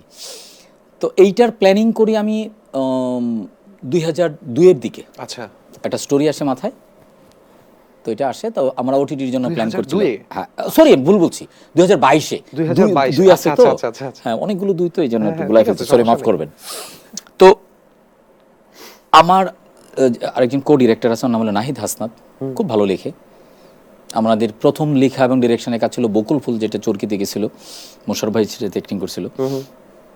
তো নাহিদের সাথে প্রথম গল্পটা শেয়ার করি যে নাহিদ এরকম একটা কনসেপ্ট আসছে। ও বললো যে ওটা তাত্ত্বিক মানুষ, আইডিয়া তো ভালোই, স্ক্রিপ্ট টিপ করলে বোঝা যাবে। আমি চলো তালি করি। স্ক্রিপ্ট কারাইতে করাবেন? আমি তুমিই করো। ও ভাই অনেক প্যারা লাগে, এটা অনেক টাইম লাগে এটা। আমি আরে করো। ওকে আমি অনেক দিন ধরে ট্রাই করতেছিলাম যে আপনি ডিরেকশন দিতে গেলে আপনাকে আসলে লেখাটা আসলে জানতে হবে, স্ক্রিপ্টটা যদি কন্ট্রোলে থাকে তাহলে সুবিধা হয়। আর আমি যেহেতু নানান কাজে ব্যস্ত থাকি, এই কারণে আমার লেখার কনসেন্ট্রেশন আমার তেমন একটা আসে না। তো আমি চাচ্ছিলাম যে ও এক জায়গায় সারাদিন বসে থাকতে পারে এরকম লোক আর কি। নাহিদ, তো আমি ওকে দিয়ে আর কি লেখানো শুরু করলাম আর কি। তারপরে আমরা স্ক্রিপ্টটা করলাম। স্ক্রিপ্টটা করার পরে আশুতোষ সুজন আমাকে, এই যে আশুতোষ সুজন আমার কলিগ, বন্ধু, মামা, ও আমাকে কি করলো যে এই গভর্নমেন্টে যে অনুদান দেয় তথ্য মন্ত্রণালয়, এখানে দেওয়া যায়। তো আমি এটা দিলাম। তারও কিছুদিন পরে হঠাৎ করে আমাদের আরেক ছোট ভাই আছে পিকলু চৌধুরী, ও ডিরেক্টর, ও আমাকে একদিন ফোন করে বলতেছে ভাই আপনি তো পায়ে গেছেন। আমি কি পাইছি? আপনি জানেন না আরে নাটক করতেছেন? আমি কি বললাম? বলে যে আপনি যে অনুদানে দিয়েছেন এটা পায়ে গেছেন। আমি বলিস কি? এইভাবে যে পাওয়া যাবে এটাও জানি না। তো I was so excited and I so happy যে এটা তো আমার জন্য একটা বড় ইস্যু, কারণ টাকার জন্য ছবি বানাইতে পারতেছিলাম না, এবং যেহেতু ওই জায়গা থেকে পাচ্ছি এবং টাকাও অনেক টাকা। এখন কি অবস্থা কাজের, কোন দিক? তো এরপরে তো আমরা প্ল্যান করে আরেকজন কো প্রডিউসার নিয়ে আমরা শুট টুট সমস্ত কিছুই কমপ্লিট করে ফেলছি। আমাদের কুরবানির ঈদের আগেই আমাদের কাজ টোটালি কমপ্লিট। ওকে, তাহলে তো আমরা একটা সম্ভাব্য ডেটও পেয়ে গেলাম। আমরা সম্ভাব্য ডেট হয়তো আমরা অ্যানাউন্সমেন্টে যাব অফিশিয়ালি, বাট একটু ক্লু দেই আপনার মাধ্যমে, যারা আমাদেরকে দেখছেন তাদেরকে বলি যে আমরা হয়তো নেক্সট কোনো একটা ফেস্টিভ্যাল ধরে আমরা আসতে চাই। অলরাইট, নেক্সট কোনো একটা ফেস্টিভ্যালে চক্কর 302 ভালোই ঘোরাবে আপনাদেরকে, বোঝা যাচ্ছে। ঘুরে ঘুরে আসুক সেলিব্রেশনের দিনটা, ফেস্টিভ্যালের দিনটা, সেটা যেদিনই হোক। আমরা দুর্দান্ত অপেক্ষায় থাকবো আলোচনা করার জন্য এবং সমালোচনা করার জন্য। সমালোচনা তো একটা ভালো শব্দ ব্যবহার করলাম ভাই, অবশ্যই। হ্যাঁ, তো এই ভালো শব্দ নিয়ে দুটো মন্দ কথা বলতে চাই না, আমি তো সামহাও নানাভাবেই সমালোচিত। সো দেখেন, সমালোচিত হতে হলে প্রথমে আলোচিত হতে হয়, এটা আমার বিশ্বাস। যে আলোচিত নয় তাকে নিয়ে কেউ সমালোচনা করতে যায় না, এত সময় মানুষের নাই। তো ব্যাপারটা হচ্ছে যে এই ব্যাচেলার পয়েন্টের কথায় আমরা ছিলাম, আমরা বিহাইন্ড দ্য সিন স্টোরি আমরা অনেক কিছুই জানি না, কিন্তু ব্যাচেলার পয়েন্টের যে দৃশ্যায়নগুলো হয়েছে বা যেই জায়গাগুলোতে সমালোচিত হয়েছে বা মানুষ পছন্দ করেনি, মানে আপনি কি আপনার যে পরিচিত গণ্ডি, আপনার চাচা মামা সিনিয়র বা আপনার ফুপু বা খালা সিনিয়র, তাদের সাথে বসে কি আপনি ব্যাচেলার পয়েন্ট আপনি নিজে দেখবেন? যেটা হলো যে শুধু ব্যাচেলার পয়েন্ট না, আমার কোনো এরকম মানে কোনো ফিকশনই আমি লং টাইম ধরে আসলে এভাবে আমার কিছু, আমি অ্যাক্টর ডিরেক্টর ছাড়াও আমি দর্শক হিসেবে আমি অন্য শ্রেণীর দর্শক। মানে আমার কিছু নিজস্ব চয়েস আছে যে আমি এই জিনিসগুলো দেখি। আচ্ছা, তো ব্যাচেলর পয়েন্টের যে পয়েন্টটা আপনি পয়েন্টিং করার চেষ্টা করতেছেন, এইটার সাথে আমি একদমই মানে টোটালি এগ্রি না। আচ্ছা, ঠিক আছে। ওই যে ভাষার যে ব্যাপারগুলো, এটা যেমন ভাষার এই ব্যাপার তো আমি একা শুরু করে নাই। এইটা ভাষা, এটা হচ্ছে ফিল্মি ল্যাঙ্গুয়েজ। আপনি যখন একটা চরিত্রকে চরিত্রায়ন করতে যাবেন, একটা সিচুয়েশনকে আপনি ট্রুথফুল করতে যাবেন, তখন আপনাকে অনেক জিনিসই মেনে নিয়ে করতে হবে। যেমন ধরেন আপনি একটা মুচির কণ্ঠে আপনি তো প্রমিত শুদ্ধ ভাষায়, এটা সরোয়ার ফারুকীর উদাহরণ দিয়ে আমি বললাম, আপনি সেটা এক্সপেক্ট করেন না। কিংবা একজন স্যুট টাই পরা একজন অফিসিয়াল এক্সিকিউটিভের কাছ থেকেও আপনি অনেক র ভাষা আপনি এক্সপেক্ট করেন না। আপনি র বলতে আমরা কথ্য ভাষাটার চেয়ে আপনি এক্সপেক্ট করেন যে একটু প্রমিত ভাষায় কথা বলুক। এটা আবার চরিত্র, অনেক সময় যে চরিত্র আছে, আমরা যখন ইয়াং জেনারেশন একসাথে আড্ডা দিই, কথা বলি নিজেদের মধ্যে করে, তখন যে স্ল্যাং ওয়ার্ডগুলো আমরা ইউজ করি, এইটা হচ্ছে আমাদের পার্ট অফ লাইফ। এইটাকে আপনি অ্যাভয়েড করতে পারবেন না, কারণ আপনি কিন্তু যে আপনি নিজেই তো বললেন যে নিজেদের মধ্যে, হ্যাঁ, বাসার সবার সামনে তো ওই গালিগুলো না, আমি বাসার সবার সামনে আপনি দেখতেছেন কি দেখছেন এটা পরের বিষয়। আমি বলতে ওই চরিত্রের কথা। যে চরিত্রগুলো গালি দিচ্ছে, ব্যাচেলর পয়েন্টে যারা গালি দিচ্ছে বা গালি দিচ্ছে বা স্ল্যাং ওয়ার্ড ইউজ করছে, ব্যাচেলর পয়েন্টে সবচেয়ে বেশি গালি দিচ্ছি আমি। তবে অনেকে বলছে যে আমার গালি নাকি সুইট লাগে, জানি না, মাফ করবেন, গালি গালি সুইট লাগার কিছু নাই, এইটা গালি আমি দেই না, এই গালিতেও তালি আসে, দেখছেন ব্যাপারটা? ঠিক আছে, এটা গালি হলো ওই চরিত্র, যে ওই চরিত্রটাই এরকম একটা ফাউল একটা চরিত্র। মানে আমার দেখা সবচেয়ে ওর্স চরিত্র হলো বোরহান। আচ্ছা, যে কথায় কথায় গালি দিত, ঠিক আছে, এটা হলো ওর চরিত্র। এর মানে এই না যে গালিকে আমি খুব ইন্টেনশনালি প্রমোট করার চেষ্টা করছি। এটা আপনি যে ইন্টেলিজেন্স থেকে বললেন, আপনার মানে কি বলবো এটাকে, ইমোশনাল ইন্টেলিজেন্স যেটা বলে, সেটা তো আপনার আছে, কিন্তু আপনার একজন দর্শক যে অজপাড়াগায়ে বসে দেখছে, যে বোরহান চরিত্রকে প্রচন্ড ভাবে পছন্দ করে, সে যে আপনাকে কপি করে আপনার মতন করে বলবে না, এটা আপনি জানেন? সে আমাকে কপি না করুক, এটা আমি রিকোয়েস্ট করি। মানে হয়তো আমাকে কপি করুক, কিন্তু বোরহানকে কপি না করুক। বোরহানকে সে চরিত্র হিসেবে নিক, এবং সে এখন দেখেন এখানেও আবার একটু তাত্ত্বিক কথা বলতে হবে, পার্সপেক্টিভ। সে কি এটা এন্টারটেইন হওয়ার জন্য নিচ্ছে নাকি শিক্ষা হিসাবে নিচ্ছে, এটা হলো বিষয়। যদি এটা শিক্ষা হিসাবে নিতে চায়, তাহলে আমি বললাম ডোন্ট ডু দিস, শিক্ষা হিসেবে নেওয়ার কিছু নাই, আপনি এটাকে বিনোদন হিসাবে নেন। এবং আমাদের যেখানে এটা যায় হচ্ছে যাচ্ছিল গেছে ইউটিউবে, তো আপনি কি দেখবেন এবং দেখবেন না সেটা আপনার চয়েস। আমি তো নীতি নির্ধারক না এটার, যে আপনি দেখবেন কি দেখবেন না, আপনার হাতে ওপেন মিডিয়া। আপনি যদি ব্যাচেলর পয়েন্ট না দেখেন, তাহলে কি এমন কোনো ফিকশন, এমন কোনো ফিল্ম, এমন কোনো কন্টেন্ট আপনি দেখতেছেন না যেটাতে গালি নাই, যেটাতে স্ল্যাং নাই, যেটাতে ভালগারিজম নাই, যেটাতে ভায়োলেন্স নাই, এটাতে স্মোক করা হচ্ছে না, তাই না? ট্রু। তো আপনি কিভাবে বলবেন? Very true. আসলে খুব সুন্দর একটা কথা বের হয়ে আসলো এগুলো নিয়ে কথা বলতে বলতে। It's your personal choice. আপনার যদি দেখে খারাপ লেগে থাকে, বুঝবেন যে আপনি দেখেছেন, দেখে আপনার কাছে খারাপ লেগেছে বলে আপনি বলেছেন, কিন্তু আপনি যে দেখেছেন এটা সম্পূর্ণ আপনার নিজের ব্যাপার। যে আপনি কোন জিনিসটা দেখবেন, কোন জিনিসটা আপনি কিভাবে নেবেন, এটা সম্পূর্ণ আপনার ব্যাপার। কিছু নৈতিকতা কিন্তু আমরা আসলে মেনটেন করি। ফর এক্সাম্পল, আমরা সবাই জানি আমরা বাথরুমে গিয়ে কি করি, কিন্তু দরজা থাকে, দরজা লাগানো থাকে, তাই না? সো এরকম কিছু জায়গায় দরজা লাগানো থাকা প্রয়োজন। যাই হোক, এর পরের ইয়াতে যাই। এই যে ব্যাচেলার পয়েন্টে শুটিং করতে, আমরা তো ব্যাচেলার পয়েন্টের 2টা পর্ব দিয়ে দেখলে আমরাই হাসতে হাসতে শেষ হয়ে যেতাম, যেগুলো কি হইতেছে। আপনারা কেমনে শুটিং করতেন ওই সময়? সব ভজঘট হয়ে যেত? আমাদের শুটিং এর সময় ফান হইতো। কিরকম কিছু মজার ঘটনা বলেন না shooting? It doesn't have to be only Bachelor Point ভাইজান। না না, সব প্রোডাকশনই হয়। যেমন আমার সাথে যেটা ঘটতো, যে মেইনলি আমার সাথে যেটা করতো, যে গালিটা নিয়ে। আচ্ছা, ঠিক আছে, তো গালি তো আমিও গালি টালি সবাই দেয় মোটামুটি কম বেশি। হ্যাঁ, কেউ প্রমিত ভাষায় দেয়, কেউ ইংলিশে দেয়, কেউ বাংলায় দেয়, গালি তো দেই। তো আমাদের লাইফ সার্কেলে বা পার্ট অফ লাইফ এরকম তো হয়ে গেছে। তো আমি যখন ডিরেকশন দিই, তখন আমার মেজাজ খারাপ টারাপ হলে এরকম দিই। কিন্তু চরিত্র যখন গালি দিত, এবং গালিগুলো হয়তো এমন এক সিচুয়েশনে, সে ফর এক্সাম্পল আমার যে বাড়িওয়ালা ছিল, এটা হলো মিঠু আপা এবং আব্দুল্লাহ রানা, ওনাদের সামনে আমাকে গালি দিতে হবে কথায় কথায় চরিত্রে থেকে। সো এই সিচুয়েশনগুলো ছিল আমার খুব ফানি। আরেকটা হচ্ছে যে আমার যেটা হয়, যে আমি যদি ক্যামেরার পেছনেও কাজ করি, আমার একটা অফিসও মেনটেন করতে হয়, সব কিছু মিলে প্রফেশনাল অ্যাক্টর না হওয়ার কারণে অন্য মাইন্ড সবসময় ডাইভার্ট থাকতো। এটা করতে হবে, ওই জায়গায় বাজেট পাঠাইতে হবে, যেহেতু বিজ্ঞাপনে কাজ করি ওইটার সাথে কমিউনিকেট করতে হবে, নানান কিছু। তো ডায়লগ আমি ভুলে যেতাম। আচ্ছা, তো দেখা যায় কি, যে আমি তো ব্রিফ করে ছেড়ে দিছে, লাইট টাইট হচ্ছে, এটা অন্যরা তো সবাই গল্প গুজব করতো, আর আমি অ্যাসিস্ট্যান্ট ডিরেক্টরদের সাথে ওর সাথে রিহার্সাল করতে থাকতাম ডায়লগ মনে রাখার জন্য, যেটা কি। আমি আরেকটা প্রোডাকশনের কথা বলি, এটা হলো বিদেশ নাম ছিল, এটা সন্দ্বীপে আমরা শুটিং করছি। এটা একটা ডিজাস্টার ছিল, বিকাল থেকে শুট শুরু করছি, এরপরে রাত 1টা পর্যন্ত ঠেকছে। ও মাই গুডনেস, ঠিক আছে, এতবার আমি এতবার রিটেক হয়েছে। দিনের শুটিং রাতে চলে গেছে, রাতও অনেক হয়ে গেছিল। প্রোডাকশন হাউস তো আপনার উপরে খেপা থাকার কথা, পুরা টিমই তো খেপা। এবং আমি পরের দিন একটা পোস্ট দিছি, একটা ছবি দিয়ে, এইটার মধ্যে এক একজন এক এক 435 টেক, 440 টেক, এরকম টেক বলতেছে। মানে বুঝুনি তো ব্যাপারটা, মানে কি পরিমাণই করছি। বাট দিন শেষে আমি অনেকে অনেকভাবে বোঝানোর চেষ্টা করি, আচ্ছা এটা বাদ দাও, ওইটা পারতেছি না বা এটা হচ্ছে না, এরকম ও ছাড়ে না, যার জন্য ছেলেটা আজকে এই অবস্থানে আছে। এবং কিছু কিছু জায়গায় এই যে ছেড়ে না দেওয়াটা, ডিরেক্টর হিসেবে এইটাই কাজ, যে আপনাকে নো বলা শিখতে হবে। যে আমি অ্যাকশন বললাম, কাট বললাম, ভাবা দিলাম, no, you have to say no, যে হয় নাই, হ্যাঁ হয় নাই, এটা এমনই হবে, এটা এমনই হবে। ঠিক আছে, তো এইরকম মজার ঘটনাও ঘটছে। বিউটিফুল। আমার নিজের শুটিং এ অনেক অদ্ভুত মজার ঘটনা ঘটছে। কিরকম একটা দুটো শুনি।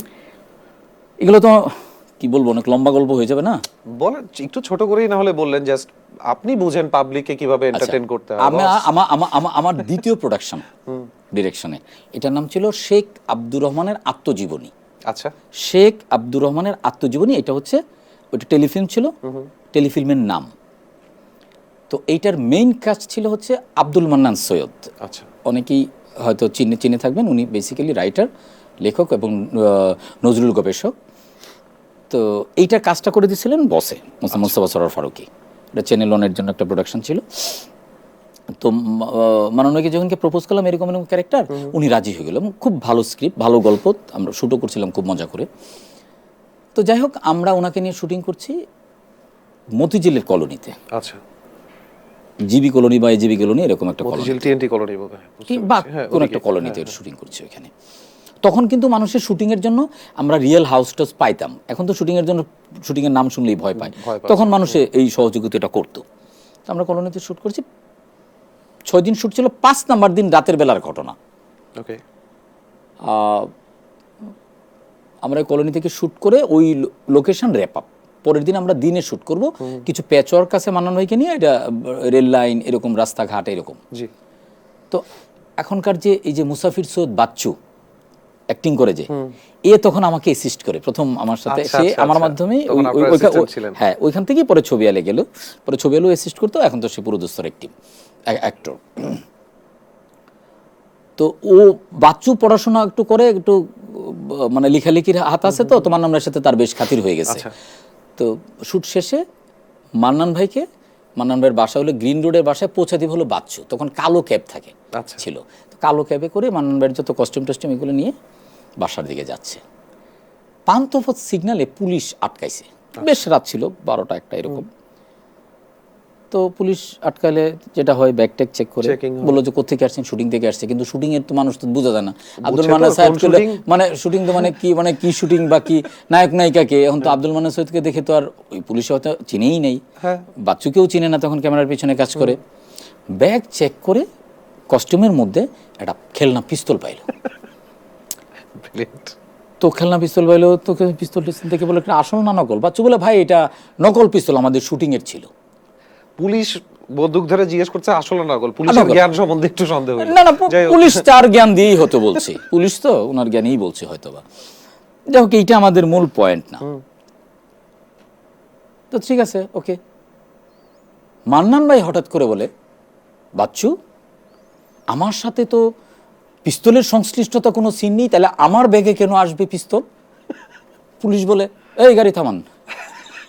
ঠিক আছে, কেন উনি তখন এই সংলাপটা উনি কেন বললেন আমি জানি না এই সংলাপটা কেন দিলেন। পুলিশ বলছে গাড়ি থামেন। এখন বাচ্চুকে জিজ্ঞেস করছে ওনার সাথে নাকি কোনো সিন নাই, তাহলে পিস্তল কেন এখানে আসলো? পুলিশ আবার সন্দেহ করতেছে এটা কি আসল পিস্তল নাকি নকল পিস্তল। এখন তো আরেক ঝামেলা, আমি আবার এই পিস্তলটা আবার কিনে নিছিলাম 3200 টাকা দিয়ে। যে পিস্তল, এটা যে সিনেমায় টিনেমায় দেখি খুব নকল মনে হয়, এই পিস্তলটা যাতে অরিজিনাল মনে হয়। এই কাজ আমি করছিলাম।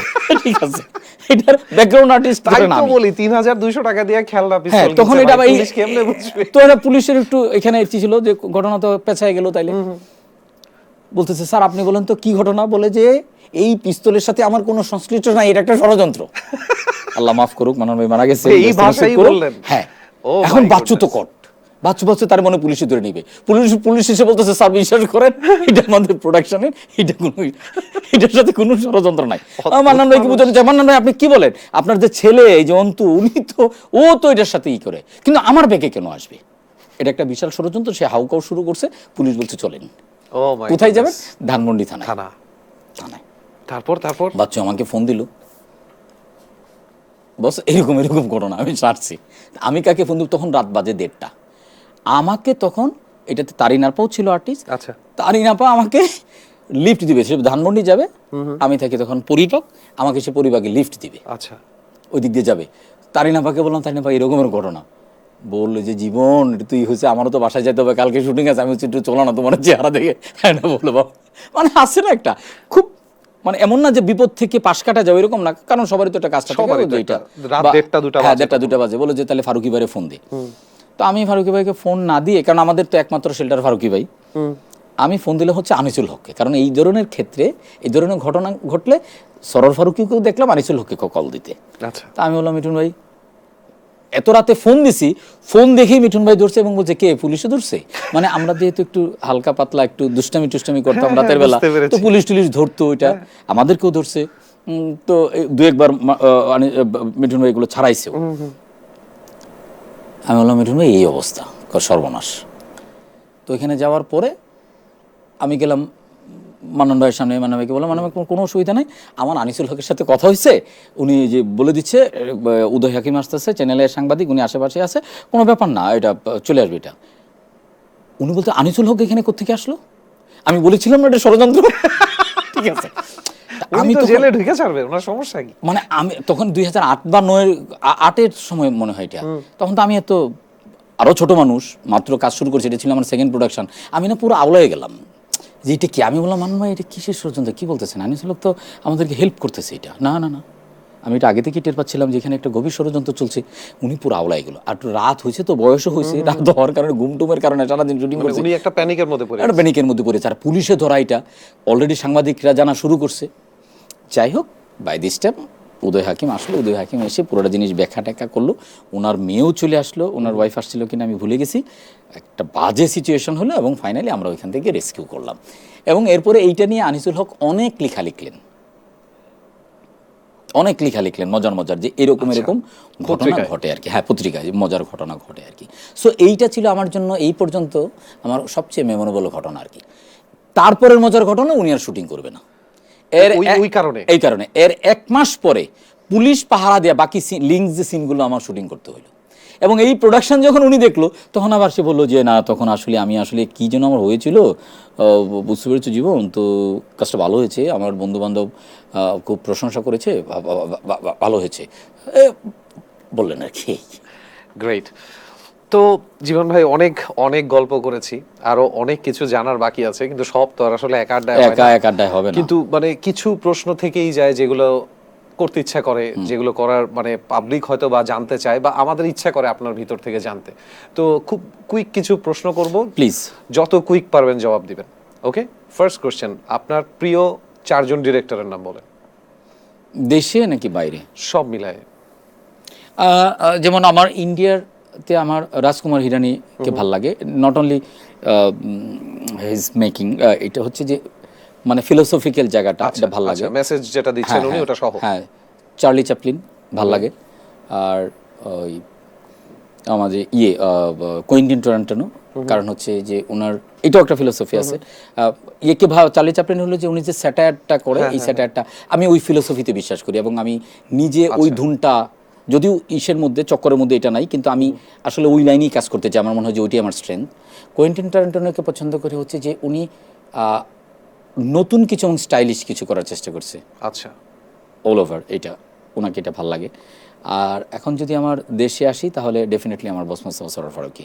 ওকে, আপনার প্রিয় 4 জন অ্যাক্টর বাংলাদেশের? মিলাই বলি, বাংলাদেশে মোশাররফ করিম। ওকে, আর 3 জন?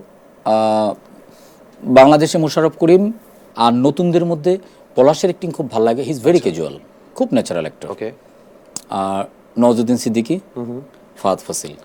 ওকে, এবার একটা প্রশ্ন, আজকে থেকে 5 বছর পর একটা আত্মজীবনী তৈরি হবে মোস্তফা সরোয়ার ফারুকীর, ডিরেক্টর কে থাকবে আর কাস্টিং কাকে করবেন? এইটা আমাদের যখন 25 বছর পূর্তি হয়েছিল, তখন জিজ্ঞেস করছিল আর কি যে কারা কারা এটা হইতে পারে। তখন সরোয়ার ফারুকী বলছিলেন যে রনি, ফামি, আদনান আর আশফাক। তো আমি নিশ্চয়ই, উনি যেহেতু বলছে ওনার আত্মজীবনী, নিশ্চয়ই ওরাই ভালো করবে। সো আমি ওইটাই বললাম। আপনার মতামতটা জানতে চাচ্ছিলাম যে আপনি যদি হতেন প্রোডিউসার, আপনি কাস্টিং করবেন এবং আপনি ডিরেক্টর সিলেক্ট করবেন, কে কে হবে? মানে ফারুকী ভাইয়ের রোলটা কে করবে এবং তাকে ডিরেক্ট কে করবে? ওনার চরিত্র করা খুব ডিফিকাল্ট, মানে এত ভাইস ভার্সা, এত মাল্টিপল, ওনার রোল অন্য কেউ প্লে করা খুব ডিফিকাল্ট। খুব ডিফিকাল্ট মানে আপনি খুঁজে পাচ্ছেন না? না, আমি এটা খুঁজে পাচ্ছি না, এটা খুব ডিফিকাল্ট। একজন পারতেন, উনি মারা গেছেন, আমাদের প্রয়াত ইরফান খান। আমার কাছে মনে হয় যে ওনার অ্যাক্টিং এর ওই ভ্যারাইটি আছে। আরেকজনকে দিয়ে করানো যেতে পারে, সেটা হলো আমির খান। সো ওনাকে তো আর আমরা হয়তো এত সহজে পাবো না, আবার পাইও যেতে পারি, সেটা হইতে পারে। কিন্তু ডিরেক্টর কি, এটা আমার জন্য ডাউট আছে। সরোয়ার ফারুকী যে 4 জন বলছে, আমাদের এই 4 জন, এইটাই হয়তো হইতে পারে, বাট আই এম নট। ওকে, কোনটা বেশি জরুরি, জনপ্রিয়তা নাকি অ্যাওয়ার্ডস? আমি না কোনো অ্যাওয়ার্ড এখনো পাই নাই। আচ্ছা, এটা নিয়ে আমার কোনো দুঃখও নাই, ঠিক আছে। তো ওইটার প্লেজারটা আসলে আমি জানি না, বাট আমি এক ধরনের মানুষ, আমাকে যেহেতু পছন্দ করে, অপছন্দও করে, কারণ পছন্দের সাথে তো অপছন্দ খুব রিলিভেন্ট। তো জনপ্রিয়তাটা খারাপ না, বাট এখন হয়তো প্রশ্ন আসতে পারে যারা অ্যাওয়ার্ড পাচ্ছে তারা তাহলে এইভাবে কীভাবে নেবে। অ্যাওয়ার্ড তো it's a kind of achievement, এক ধরনের আপনাকে ইন্সপিরেশন দেয়। অ্যাওয়ার্ডও ভালো, আমি পাইলে এটা আরো ভালো করে বলতে পারতাম, তো আমাকে একটা অ্যাওয়ার্ড দিয়ে দেন, আমি তাহলে আরো ভালো করে ব্যাখ্যা দিতে পারবো। না, জনপ্রিয়তাটাই অনেক বড় একটা অ্যাওয়ার্ড যেটা আপনার কাছে অলরেডি আছে। না, আমি এটা আমি বললামই তো, অ্যাওয়ার্ড পাই নাই দেখে হয়তো এরকম ভাবে বলতেছি, যদি অ্যাওয়ার্ড পাইতাম তাহলে হয়তো আমি একটু আমার আসলে প্রশ্নটা এই জন্যই ছিল যে অ্যাওয়ার্ড দিয়ে তো আসলে সবকিছু হয় না, আবার অ্যাওয়ার্ড একটা অনেক বড় অ্যাচিভমেন্টও, আমরা দুটার মাঝখানেই বোধহয়।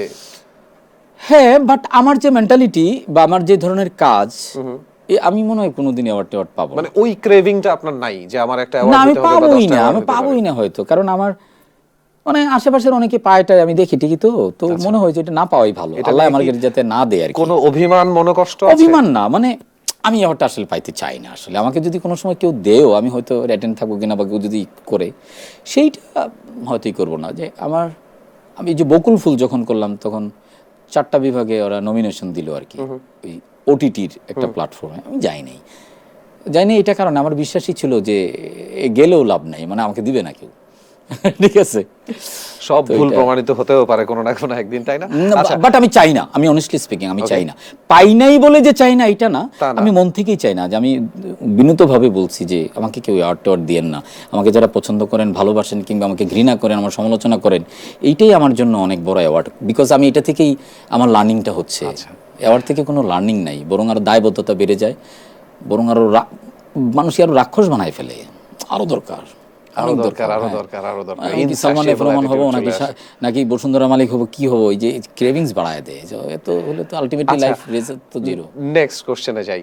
আপনি একদম শুরুতে যখন ব্যাচেলর পয়েন্ট নিয়ে কথা বলছিলাম, আপনি বলছিলেন যে যেহেতু অমি আমাকে চেনে, সে আমার সাথে যোগাযোগ করলো, তো সুযোগ পেতে হলে পাওয়ার জন্য কি আপনার অ্যাক্টিং বেশি কাজে লেগেছে নাকি অমি ভাই আপনাকে চিনতো সেটা বেশি কাজে লেগেছে?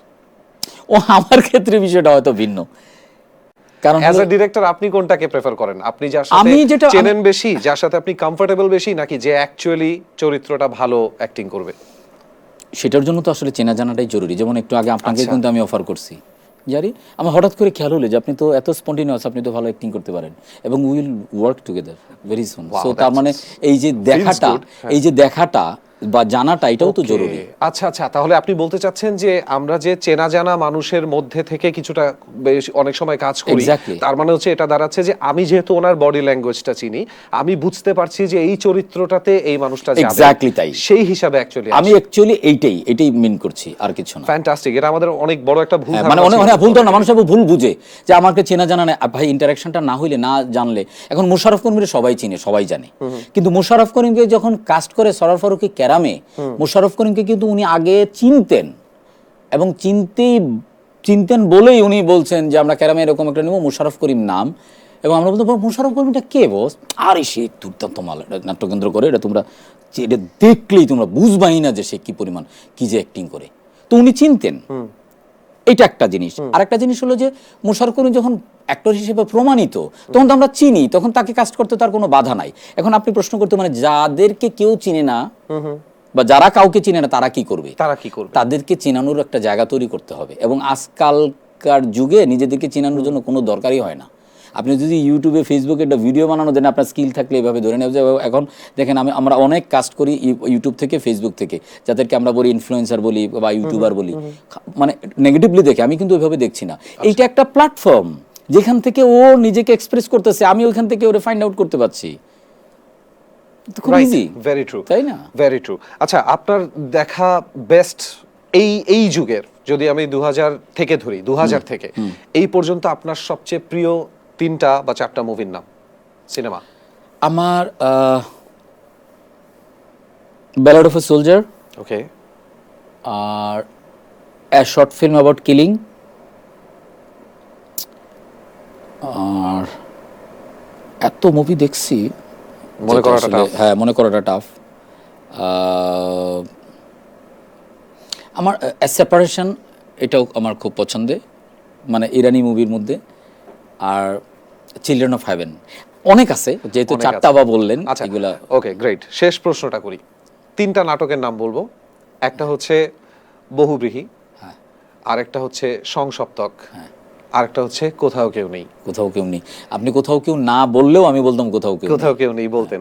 এই তিনটা নাটকে কোন কোন চরিত্রগুলো সারাফ আহমেদ জীবন করতে পারতো বা করতে পারলে ধন্য হতো বা নিজেকে উজাড় করে দিয়ে করতো? আমার মনে হয় যে এই ফরিদি ভাইয়ের ওই চরিত্রটা কোনটাতে ছিল, কানকাটা রমজান, সংসপ্তক। সংসপ্তক।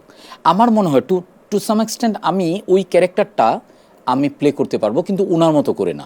কারণ আমি জানি না, মানে এখনকার সময়ে ওনার অনেক ক্লিপিংস দেখে মনে হয় যে এটা এরকম না এরকম হতে পারতো, যাই হোক আল্লাহ মাফ করুক বা মাফ করে দেন, এটা ওইভাবে বলি না, এটা যে ওই চরিত্রটা আমি অন্যভাবে প্লে করতে পারবো আমার মনে হয়। আচ্ছা, আর কোথাও কেউ নেই যদি আমি করি তাহলে তো একটা চরিত্র আমি মনে হয় বাকের ভাইয়ের চরিত্রটা করতে পারবো আমার মনে হয় বাকের আর ভাইয়ের কি। সাথে কিছুটা অ্যাটিটিউডের আপনার মিল আছে।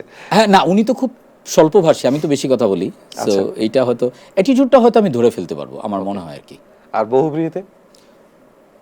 বহুব্রীহির কথা না আমার মনে নাই, ওই যে মামা মামা ছিলেন আলী জাকের সাহেব। হ্যাঁ হ্যাঁ, জাকের আঙ্কেল, যে হ্যাঁ জাকের আঙ্কেলটা আফজাল শরীফ ছিলেন কাদেরের রোল। হ্যাঁ হ্যাঁ হ্যাঁ হ্যাঁ হ্যাঁ। আমার কেন যেন মনে হয় আপনাকে আফজাল শরীফের রোলটাতে ভালো মানাতো, সৈয়দ বংশের পোলা, আমি ব্যাগ উঠাই না। হ্যাঁ ওইটা এখন মনে পড়ছে, এখন মনে পড়ছে, তাই না? হ্যাঁ। তো যাই হোক, অনেক কথা বললাম জীবন ভাইয়ের সাথে, সারাফ আহমেদ জীবন সম্পর্কে অনেক কিছু জানলাম, হয়তো কিছুটা আমরা আগেও জানি, আজকে গল্পের ছলে আরেকটু জানলাম। তবে আরো একটা মিনিটের সময় আমি তাকে দিতে চাই, যদি জীবন ভাই আপনার অডিয়েন্সকে, যারা আপনাকে দেখে, যারা আপনাকে নিয়ে আলোচনা করে, শুধু তারা না, যারা আপনার সমালোচনা করে তারাও কিন্তু আপনাকে দেখে আপনার সমালোচনা করে। বেশিরভাগ অ্যাক্টরের ভাগ্যে কিন্তু এটাই জোটে না, সে নাটকে আছে, সেই নাটকটাই হয়তো দেখা হয়নি, বা চরিত্রটা ছিল, সেই চরিত্রটাই হয়তো খুব একটা চোখে পড়েনি, কিন্তু আপনাকে নিয়ে আলোচনা সমালোচনা দুটোই হয়েছে। তো এই জায়গা থেকে আমি আপনাকে ভাগ্যবান বলবো। তো এই জায়গা থেকে আপনার সকল দর্শকের প্রতি যদি আপনার কিছু বলার থাকে। মানুষ হিসাবে তো আমি খুবই ছোট এবং সাধারণ মানুষ। আপনি যদি আরো ব্যাপকভাবে দেখেন, এই বিশ্ব ব্রহ্মাণ্ডের কাছে মানুষ প্রজাতিটাই অনেক ছোট। তো মানে আমার ভুল হবে, আমার লিমিটেশন থাকবে, আমাকে নিয়ে সমালোচনা হবে, আমি আবার স্ট্রাগল করব, আবার শুধরাই নিব, এইটাই তো মনে হয় হওয়া উচিত। সো ওই জায়গা থেকে হ্যাঁ, আনএক্সপেক্টেডলি আমরা অনেক মানুষকে হার্ট করে ফেলি ইমোশনে। সেটা নানাবিধ কারণে হইতে পারে, প্রয়োজনে হইতে পারে, অপ্রয়োজনে হইতে পারে, বা ওই মুহূর্তে ওই জায়গায় ডিসিশনগুলো ভুল হইতে পারে, নানাভাবেই ঘটতে পারে। সো যেহেতু আমার উদ্দেশ্যটাই থাকে যে মানুষকে বিনোদন দেওয়া, সো মানুষের সাথে আমার এক ধরনের ইন্টারাকশন হয়। সো এই ইন্টারাকশনের জায়গায় যদি মনে হয় যে আমি এন্টারটেনমেন্ট না করে অনেক সময় হার্ট করে ফেলছি বা ভুল কোনো মেসেজ দিয়ে ফেলছি, সো এই জায়গাগুলো একটু কনসিডার করতে হবে ভাই। দিন শেষে তো আসলে মানুষ, এবং আমার মানুষ হিসেবে আমার অনেক লিমিটেশন আছে। সো সব যে খুব ইচ্ছা করে অ্যারোগেন্টলি করে এটা না, লিমিটেশনের জায়গা থেকেও হয়ে যায়। সম্প্রতিও কিছু ঘটনার কারণে আপনার উপরে কিছু কথা এসেছে, অথচ আপনি ওই কাজটার উদ্যোক্তাও নন, আপনি ওই কাজটার মালিক নন, আপনি ওই কাজটা নিজে থেকে করেননি, আপনি অ্যাজ আ ওয়ার্কার আপনি কাজটা করেছেন। আপনার যে সার্ভিসটা আপনি শিখেছেন, যে জিনিসটা, সেটার উপরে আপনি কাজ করেছেন। এখানে কোনো সম্পূর্ণ দোষের কোনো কিছুই আপনার নেই, কিন্তু কোনো একটা ব্র্যান্ড রিলেটেড ভাবে আপনাকেও একটা বয়কট ব্যাপারের মধ্যে দিয়ে যেতে হচ্ছে। What do you want to say about it? আমি ইচ্ছা করে এই ব্র্যান্ডের নাম বললাম না, যাদের বোঝার তারা বুঝে নেবে। এইটা যেটা হয়েছে কি যে তারাই বলছেন যারা আমাকে ভালোবাসেন, না হয় হইলেও বলতেন না। আমি ছাড়া যদি অন্য কেউ হইতো তাহলে হয়তো এতগুলো কথাই হইতো না। এত ভালোবাসেন বলেই বলছেন। আমি এটা খুবই খুব কোরিয়ালি আমি অ্যাকসেপ্ট করছি যে হ্যাঁ, এটা আমাকে ভালোবাসার যেরকম রাইটস আছে, আমাকে ঘৃণা করারও রাইটস আছে। সো তবে আমি যদি আরেকটু অন্যভাবে বলি, যেহেতু প্রসঙ্গটা চলে আসছে, যে মানে পিপলস যে ইমোশন, এইটাকে এটা আসলে নার্সিং করে যেতে হবে যদি আপনি ক্যামেরার পিছনের সামনে বা এই লাইনে কাজ করেন আর কি। যে এমন কিছু করা যাবে না বা ভাবা যাবে না যেটাতে মানে আপনি জিনিসটা ভাবছেন যে এইটাই সঠিক, তারপরেও আসলে হয়তো বা আরেকটু দেখে বুঝে শুনে আসলে সিদ্ধান্তগুলো নিতে হবে। যে এইটা মানে এটা লজিক্যাল কোনো গ্রাউন্ড না থাকলেও আপনাকে শুধুমাত্র যে ইমোশনাল গ্রাউন্ড থেকে, মানে খুব বেশি রেশনাল তো আমরা হয়ে কাজ করতে পারি না বা পারিও না। সো ইমোশনাল ওই জায়গাটা কি, কোন প্রেক্ষিতে আছে, ওই জায়গাগুলো হয়তো ভেবে কাজ করা উচিত, আমারও হয়তো ইন ফিউচারে করতে হবে। সো আমি এইটাই বলবো আর কি। এটা Thank you so much, জীবন ভাই, for becoming the greatest part of the talk room. Talk room এ এসেছেন, আপনার কথাগুলো আজকে শুনিয়েছেন আমাদেরকে, আমাদের দর্শকদেরকে শুনিয়েছেন, দীপ্ত প্লেকে আপনি এন্টারটেইন করেছেন, আমাকে এন্টারটেইন করেছেন। That was fabulous, fantastic, and congratulations ahead. Congratulations ahead. Actually, অগ্রিম congratulations দিয়ে দিলাম Thank you, for thank you. you know what, তাই না? এবং আপনাকে চক্কর 302 এবং আপনাকে congratulations. Thank you. For what? কি জন্য? সেটা তো বলা যাবে না, এটা পাবলিক জানবে, পাবলিক জানবে, পাবলিক জানবে। তারপরে দেখা যাবে যে কতটুকু ডিরেক্টর হিসেবে বদনাম আছে কিন্তু ভাইয়ের, যে খুব বকাঝকা করে। প্রথম অ্যাক্টর হিসেবে সাব্যস্ত হতে পারি যে ও জায়গা থেকে দৌড় মারছে ভয়। তো যাই হোক, পার্সোনাল না। সো দ্যাট ওয়াজ ইট। আজকে টক রুমে আমি রেহান রাসূল ছিলাম জীবন ভাইকে নিয়ে, এবং জীবন ভাইয়ের মতন কাউকে না কাউকে নিয়ে, সামওয়ান ট্যালেন্টেড, সামওয়ান ইন্টারেস্টিং, কাউকে না কাউকে নিয়ে আবারও টক রুমে হয়তোবা আপনাদের সাথে দেখা হয়ে যাবে। তবে জীবন ভাইকে আমরা কোনোভাবেই খালি হাতে যেতে দেব না। তার জন্য আমাদের তরফ থেকে, অবশ্যই দীপ্ত প্লের তরফ থেকে একটা গিফট হ্যাম্পার রয়েছে। জীবন ভাই, দ্যাটস ফর ইউ। এটা তো খুব ঝামেলা করতেছে, হ্যাঁ আমি উপর নিচে করলাম। Thank you. বিউটিফুল। কি আছে এটাতে, দেখতে পারবো? হ্যাঁ দেখতে পারবেন, অবশ্যই দেখতে পারবেন, কেন না? আমার মনে হয় পরে দেখাই ভালো। আমি একটু দেখে নিই, এটা গিফট পাইলে আসলে সাথে সাথে না দেখলে উত্তেজনা আসলে রাখা যায় না। না খুলতে পারতেছেন, আচ্ছা পরে খুলতে পারতেছেন না, পরে দেখেন। আচ্ছা ঠিক আছে, বেশিরভাগ জিনিসই আমরা আসলে সবার সামনে খুলতে পারি না, মানে যায় না খোলা, তো আমরা ওটা গোপনেই করব। সবাই ভালো থাকবেন, দীপ্ত প্লের সঙ্গে থাকবেন। The talk room will always be talking for you, and you should always be listening and seeing us. Thank you so much. Bye bye for today. এই একটু কথা আছে। আমি যে গানটা শুনে আপনাকে চিনলাম, আচ্ছা এই গানটা আসলে আমি একটু শুনতে চাই আজকে, প্লিজ। আজকে এখন? ওকে, যদিও আমার প্রচন্ড ভাবে ঠান্ডা লেগেছে, তারপরেও জীবন ভাই, না আমি এটা রিকোয়েস্ট করলাম, এটা কোনো প্ল্যান ছিল না। না আমার গলা সম্পূর্ণ বসা থাকলেও শোনাইতাম আজকে আপনাকে। আপনার রিকোয়েস্ট আমি ফেলতে পারবো না, আপনি এতক্ষণ আমার সাথে বসে আড্ডা দিয়েছেন। সো দুটা লাইন আমি শুনাই। ভুল ভাল ভালোবাসি কান্নায়, কাছে আসি ঘৃণা হয়ে চলে যাই, থাকি না। কথা বলি একা একা, সেধে খেয়েছে একা, কেন গাল দাওয়াবার বুঝি না। খুব কালো কোন গান শোনাবো গোপনে, দেখো যেন আর কেউ শোনে না। গান গেয়ে চলে যাব, বদনাম হয়ে যাব, সুনাম তোমার হবে হোক না। আমার এই বাজে স্বভাব কোনদিন যাবে না, আমার এই বাজে স্বভাব কোনদিন যাবে না। Bye bye guys.